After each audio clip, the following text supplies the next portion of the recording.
turn up the heat with this. Make sure you have your fufu handy next to you, and then as well, make sure you have your fufu stick. I use the wooden one. I don't know which one you use, but I use the wooden one to make my fufu. And then I'm just gonna allow the water to boil, so that way when it boils, I can cook the fufu better. I don't like to add the fufu when the water hasn't boiled. You want it to really boil, and then once it's boiled, you're gonna go ahead and turn down the heat. And you guys, I've always been taught by my mom to clean while you're cooking. It just makes it cleaner when you're done, so that way you're not cleaning again and fixing the area. So just fix everything while you're cooking, so that way when you're done, everything is clean. It's a very long process, but you guys, it helps. Like once I'm done cooking, everything is already clean. All I have to do is just clean the pots and plates and everything else that I need to at my sink location. So the stove area is already clean by the time I'm done. So let's go ahead and get into making the fufu. Just keep watching. It's a simple process. Like I said, just make sure your water boils really well. And then once you start putting in that fufu, you're stirring really well when you do that.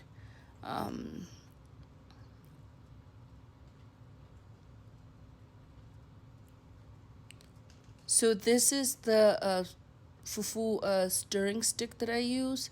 It's very long, and I've seen people to have shorter ones, but I like to use this one just to go ahead and make my fufu. So go ahead and watch the whole entire process.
So you guys, once you're done doing that, you're gonna go ahead and just keep stirring the fufu. Add a little bit if it's too soft. In my country, we like the fufu a little bit hard, not too soft. We're not used to soft fufu. It has to be a little bit harder, not too hard to the point where you can't eat it. Soft enough where it's just chewy in your mouth, hard enough where it's not slimy in your hands.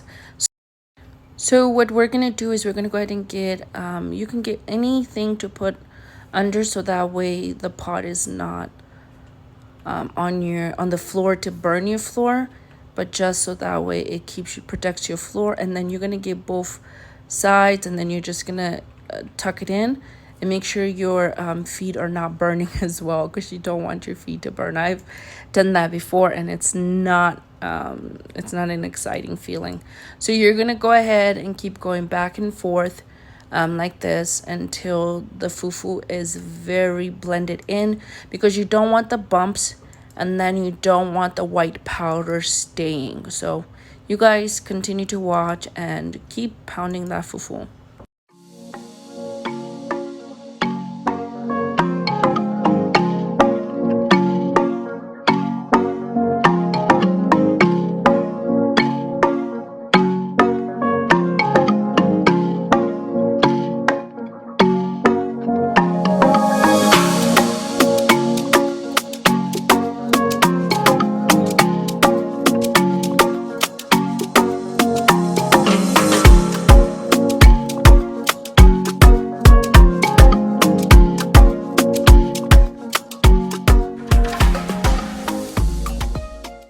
Now that we're done with the fufu, we can go ahead and check our sauce, our stew actually, and to see how it's coming out. You guys, I did put it, like I said, on the other stove, so it is coming out great.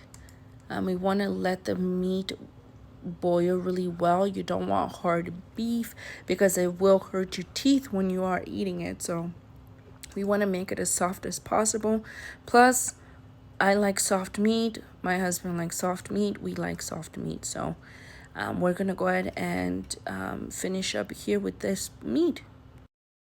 So now that we're done with the food, we're going to go ahead and start to get ready to serve the food. So what I do is I just take one of my nice plates and I take a spoon. This is for my rice cooker, but I just use it and I go around. And you guys, the spoon is just that way. That's not yucky color or anything. That's just how it is. And then we're gonna go ahead and scoop. You see how, you guys, it's not too soft and not too hard. So we're just gonna go ahead and scoop it out like this. Make sure that it's well rounded on your plate. Then while the food is still hot and cooking, we can go ahead and take our portion, just place it on the plate neatly and nicely. Presentation is the key.